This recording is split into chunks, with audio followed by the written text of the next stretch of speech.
back to Hard But Worth It. My name's Kirk and this is Mitch and we're with Icon Coaching and we're at the GrowTech Fest down in Chico, California. We're hanging out just outside the big room at Sierra Nevada Brewing Company and you can hear everybody chatting around because this place is hopping right now. We're sitting here with Troy Daley. And Troy, tell us a little bit about the role you fill and the company you're with. Yeah, so I'm the program director and co-founder of LabStart. So we're a nonprofit where we're helping diverse entrepreneurs license climate technologies coming out of the U.S. national labs and universities and helping them launch climate startups from there. So I heard co-founder in there. Yeah. So talk to me about that. Like what drove you to be a co-founder in this nonprofit, movement to try to work after climate tech, and like what's the drive there? Yeah, definitely. So kind of just fell into it when I first started in the climate tech space. Really want to do something on the entrepreneurial side. So before LabStart was doing some consulting work for the U.S. Department of Energy as well as the National Renewable Energy Lab, really focused on their tech to market and commercialization programs. How does the federal government really support all this early stage innovation that's going into climate technologies? And so it's from a lot of the learnings from a lot of that consulting work that I was doing before that me and my former boss at our previous consulting firm led to launching LabStart. How do you spell that? LabStart? Yeah. Yeah, LabStart. No spaces. LabStart. Yeah, LabStart. Perfect. Yep. So a lot of people, when they're coming at this question of entrepreneurship, they're wanting to do something from deep purpose and meaning. They want to solve a real problem in the world, we'll say, and they have this fork in the road where they have to choose between for-profit and nonprofit. When you hit that spot, how did you make that determination? Yeah, so when we were thinking about how are we setting up the entity as a for-profit or nonprofit, ultimately decided to go with nonprofit because we were in a space to do a lot more social good. And especially with the model that we were thinking about, it's really helping out these entrepreneurs at the earlier stage. We're not necessarily launching a full startup ourselves, but supporting all these other people doing that.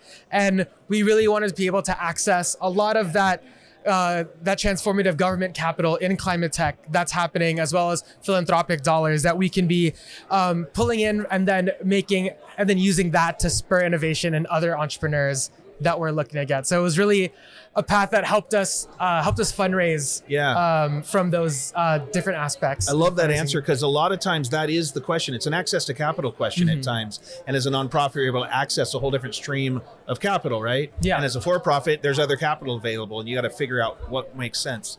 That's cool. What did you, when you got going in this, you were doing work in consulting, and did you see a specific problem or need that this organization was formed to solve? Yeah, so the first one that we really saw was around the technology that's coming out of our U.S. national labs. There's 17 Department of Energy national labs across the United States, get $12 billion in federal funding every year. Their idea factories pumping out 2,000 inventions every year, 1,400 patents that they're filing for. But we're only seeing 20 to 25 startups actually spinning out using this technology. Wow. And this is breakthrough technology that there are billions of dollars getting poured into that's going to be transformative for climate change. So there really was that gap we saw is how do we do a better job of actually getting that technology out there into the hands of the people so they can actually use it to help decarbonize industries and actually make it in the market. Now, is it a knowledge?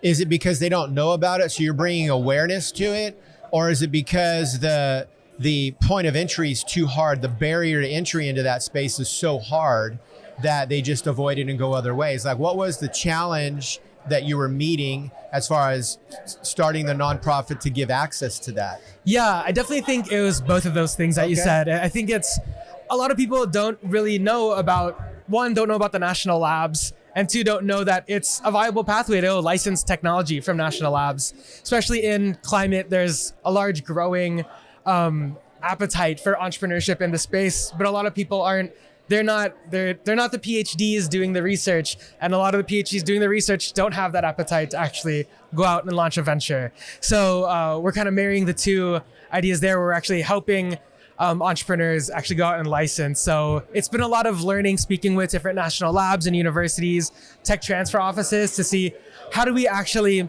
navigate this so we can make something that's a lot more replicable to all the entrepreneurs that we're working with. It sounds like a wide open opportunity for entrepreneurship. Is that right?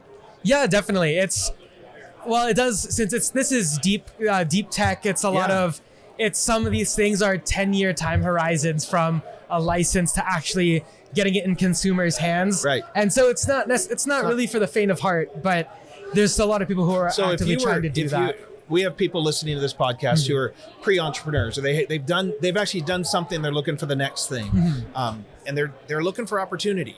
Yeah. So if you were to sell this idea, how would you invite them into it, and who are you looking for? Yeah. So we're really looking across the spectrum for different entrepreneurs.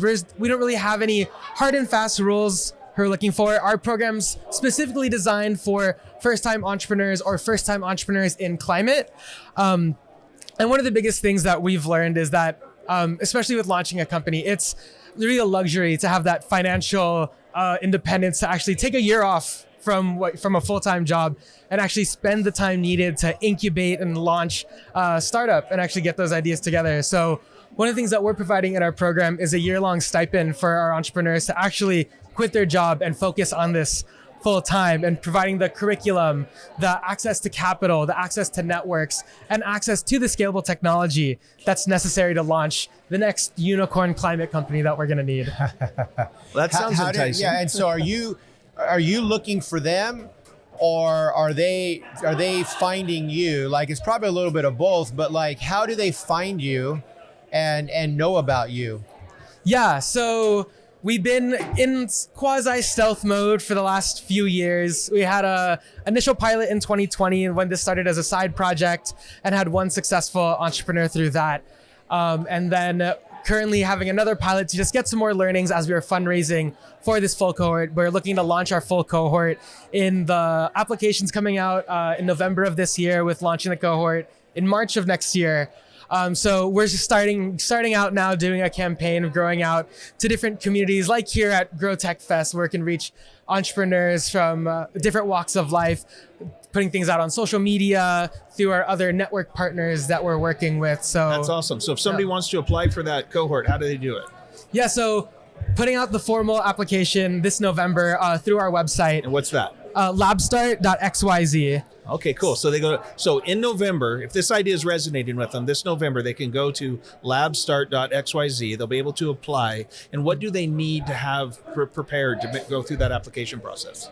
Yeah, so we really just want to find out who they are as a person, what drives them, and do they have that grit and determination and that hustle to actually be a successful entrepreneur? They don't necessarily have to have been a serial entrepreneur with exits. Like, have they done something meaningful? Have they actually put like their skin in the game and actually spent time doing what matters to them? And one of the other things that's part of our application is we've selected 10 to 20 technologies that are available to license from the national labs, and have all the information, like the patents, the commercial information about it up, and we're having them apply with one or two of those technologies in mind, and just an initial business case. We know that's definitely going to change throughout the program. It's going to be a lot of pivots from the customer discovery, but at least we want to get a sense of how their thinkings are around a lot of that. Sure. Well, that's awesome. That sounds really exciting. I'm glad you're doing that. Yeah, and thanks for thank you. spending some time with us today. Yeah, thank you guys. All right, take care, Troy.